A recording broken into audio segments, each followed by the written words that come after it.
Arab Saudi adalah salah satu negara termiskin di dunia ketika pertama kali didirikan pada 1932. Negara tersebut bergantung pada pendapatan yang dihasilkan dari peziarah keagamaan yang naik haji. Selain itu, pendapatannya juga berasal dari pertanian yang sederhana dan tidak dapat diprediksi. Suatu hari, Raja Arab Saudi Abdul Aziz bin Abdul Rahman Al Saud menyewa sekelompok insinyur asal Amerika Serikat untuk mengeksplorasi gurun luas yang berbatasan dengan Teluk Persia. Sebuah lanskap kering kerontang, hanya ditandai segelintir pohon palem yang menjulang.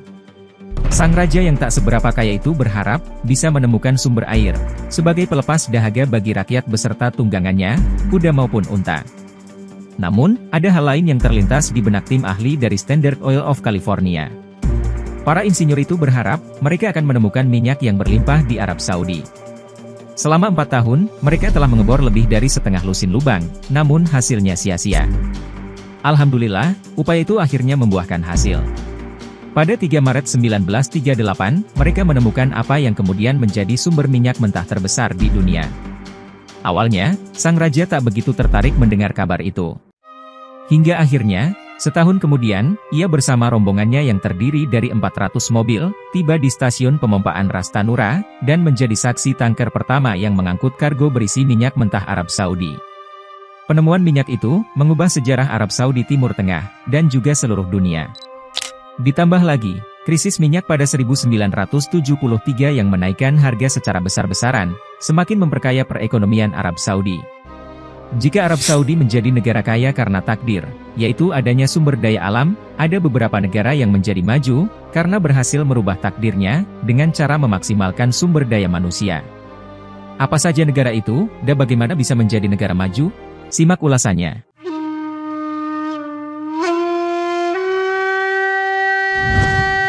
Israel.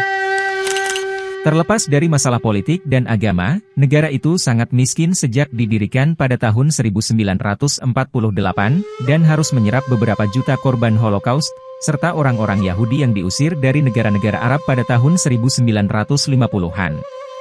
Ekonomi mereka dianggap sampah sampai tahun 1990-an.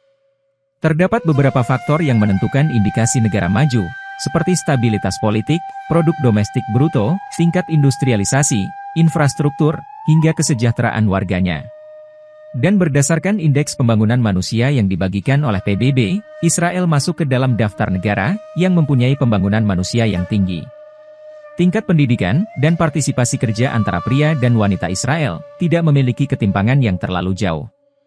Israel memiliki sejumlah pangsa pasar di bidang pertanian, industri high-tech, industri pertanian, hingga properti.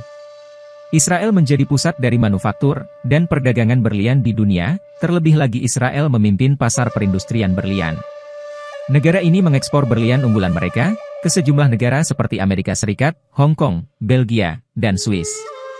Majunya industri di negara itu tak lepas dari banyaknya tenaga ahli yang melakukan eksodus dari negara-negara Eropa selama pecah Perang Dunia Kedua untuk menghindari persekusi. Pada 1970-an, industri-industri yang sudah berkembang pesat di Israel antara lain pupuk, pestisida, farmasi, bahan kimia, plastik, dan logam berat.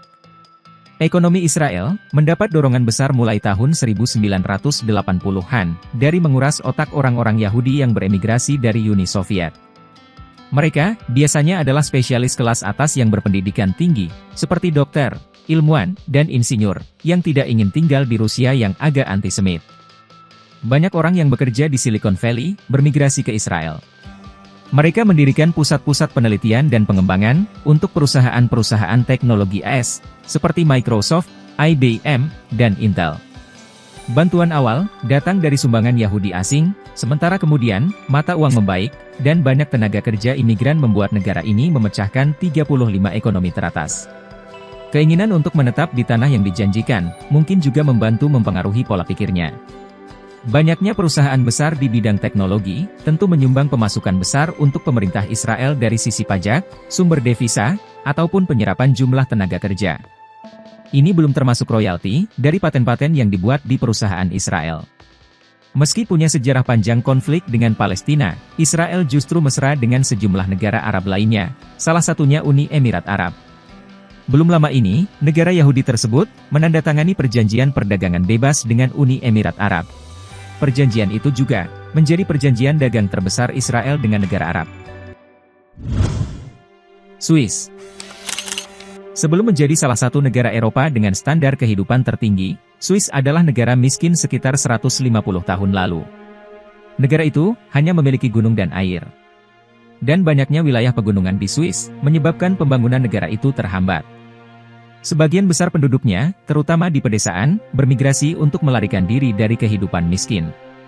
Salah satu warisannya sekarang ini, ialah Swiss Guard, yang menjadi pasukan pengawal keamanan Sri Paus di Vatikan, yang masih mempertahankan tradisinya hanya merekrut warga Katolik Swiss. Tetapi, sejak masyarakat Swiss menggunakan nalar sehatnya dalam mengurus negaranya, maka secara bertahap, Swiss menjadi modern, maju dan sejahtera. Nalar sehat orang Swiss ini diwujudkan dalam format politik pemerintahan maupun perilaku politik para pemimpinnya. Dalam sistem pemerintahan Swiss, dari level federal, provinsi, kabupaten, sampai kelurahan, prinsip kepemimpinannya adalah kolegial. Jadi, tidak ada bos yang paling berkuasa. Keputusan harus diambil secara musyawarah dan mufakat, dan tidak ada anggota kabinet yang merasa lebih berkuasa dari yang lain. Makanya, dalam sistem pemerintahan Swiss, presiden, gubernur, wali kota, dan lurahnya, hanya menjabat setahun secara bergiliran. Di Swiss, mereka punya prinsip yang sederhana, Anda bayar pajak, Anda dapat layanan bagus. Anda tidak bayar pajak, negara sulit memberikan layanan yang terbaik. Kunci pembangunan negara, memang salah satunya dari ketaatan warganya membayar pajak. Warga Swiss sadar, gas dan BBM harus dihemat, karena itu, harganya harus mahal, dan dikenakan pajak lingkungan. Ini dilakukan, untuk memaksa masyarakat, agar berhemat dengan BBM dan gas yang harus diimpor.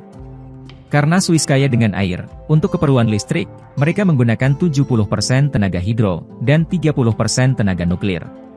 Walhasil, ongkos listrik di Swiss jauh lebih murah daripada di Indonesia. Selain ramah lingkungan, listrik dari tenaga air ini sangat murah, dan merupakan energi yang terbarukan. Karena listrik murah, semua peralatan rumah tangga pun lebih efisien dengan tenaga listrik. Kendaraan umum seperti bus kota, tram, dan kereta antar kota pun, semuanya menggunakan tenaga listrik. Tidak mengherankan, jika Swiss menjadi salah satu negara yang lingkungannya paling bersih di dunia. Ethiopia. Selama ini, masih banyak yang salah kira dengan Ethiopia. Karena Afrika dikira panas, juga dikira terbelakang dan belum maju. Dalam konteks ekonomi, tingkat pertumbuhan Ethiopia bisa melampaui Cina. Diketahui bahwa selama satu dekade terakhir, Ethiopia memiliki rata-rata pertumbuhan sekitar 10%. Namun di balik angka itu, baik Cina maupun Ethiopia, merasa bisa melewati masa lalu mereka dengan baik, dan memiliki visi yang bagus untuk masa depan negara masing-masing. Hal yang paling penting, orang Ethiopia saat ini, melihat negara mereka sebagai perpanjangan langsung dari penguasa politik sebelumnya.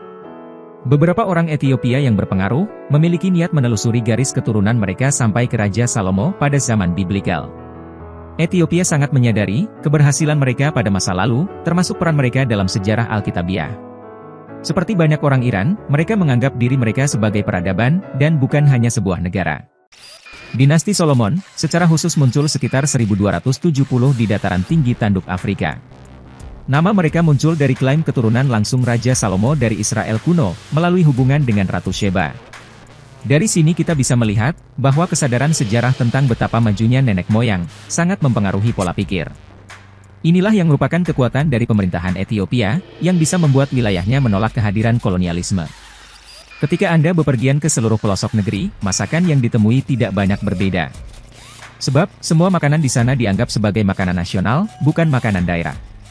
Oleh karena itu, tidak mengherankan, bahwa setelah Ethiopia meninggalkan ideologi komunis tahun 1970-an, kemudian membuat reformasi mendasar, pemerintahannya bisa terus meningkat. Kondisi infrastrukturnya cukup baik dibanding negara-negara di sekitarnya. Pemerintah Ethiopia juga dikenal menerapkan kebijakan industri yang relatif sukses. Maskapai penerbangan milik negara, Ethiopian Airlines, dijalankan sebagai bisnis yang bisa dipertanggungjawabkan. Perusahaan itu menjadi kekuatan utama dalam usaha di dunia penerbangan dengan standar layanan yang tinggi. Tiongkok. Tiongkok dulu dikenal sebagai negara yang gagal mengendalikan populasi penduduknya. Soalnya, ada pemimpin yang bilang bahwa banyak anak itu banyak rezeki, tapi malah beberapa waktu kemudian, ia melarang warganya untuk punya banyak anak. Satu keluarga, dijatah punya anak satu saja, kalau punya anak lebih dari itu, maka akan didenda oleh negara. Kesuksesan Tiongkok ini, diawali dengan serangkaian reformasi ekonomi di era Deng Xiaoping. Reformasi yang dijalankan sejak 1978 ini, telah membawa perekonomian Tiongkok yang dulu terisolasi, menjadi lebih terbuka, dan mampu menumbuhkan ekonomi Tiongkok 10% rata-rata per tahun. Tiongkok berusaha untuk membenahi negaranya, dengan cara membuka pelabuhan-pelabuhan utama mereka untuk masuknya barang asing. Nah, mulai dari sini, ekonomi Tiongkok mulai bangkit dari keterpurukan. Tiongkok berambisi untuk menyalip kemajuan daerah administratif Hong Kong, dengan menetapkan Shenzhen sebagai pusat finansial Guangdong selain Guangzhou. Kota yang dulunya merupakan tempat tinggal para nelayan, kini berubah menjadi pusat keuangan, teknologi, dan ekspor di Provinsi Guangdong. Dalam waktu 3 dekade, Tiongkok telah berhasil mempercantik diri di bawah kepemimpinan 4 presiden, Deng Xiaoping hingga Xi Jinping. Masuknya Cina ke dalam Organisasi Perdagangan Dunia pada tahun 2001, membantu Cina dalam memperkuat statusnya sebagai pabrik dan pedagang terbesar dunia. Bahkan, pada 2010, Tiongkok mengambil alih posisi Jepang, sebagai negara dengan perekonomian terbesar kedua di dunia, yang masih bertahan hingga kini. Tiongkok memiliki jaringan pabrik, pemasok, layanan logistik, dan infrastruktur transportasi yang rumit, yang didukung oleh uang dan teknologi dari Jepang, Taiwan, dan Hong Kong. Negara itu juga memiliki tenaga kerja yang banyak, murah, cerdas, dan mendapatkan akses hampir tanpa batas ke pasar global, selama 3 dekade ini. Tiongkok, sekarang menjadi raksasa ekonomi global yang mengandalkan kekuatan ekspor. Mereka menunjukkan, bahwa mereka bisa merubah nasib negaranya dengan kerja keras. Perdagangan, menjadi sebuah kegiatan ekonomi primadona di pelabuhan-pelabuhan besar Tiongkok. Dari 10 pelabuhan besar dunia, 6 diantaranya berlokasi di Republik Rakyat Tiongkok dan Hong Kong. Bukan itu juga, infrastruktur Tiongkok juga sangat mengagumkan. Mereka membangun jaringan rel kereta yang menghubungkan kota-kota utama, ke kota administrasi dan kota polis. Bukan hanya itu, Tiongkok membangun jalan raya yang mengitari pegunungan yang lerengnya sangat curam. Mereka dapat melakukan konektivitas secara cepat melalui jalur darat, dengan membangun jalan besar tersebut. Video ini, adalah salah satu penampakan Tianchuan Overpass, yang menunjukkan betapa mengesankannya pembangunan di sana.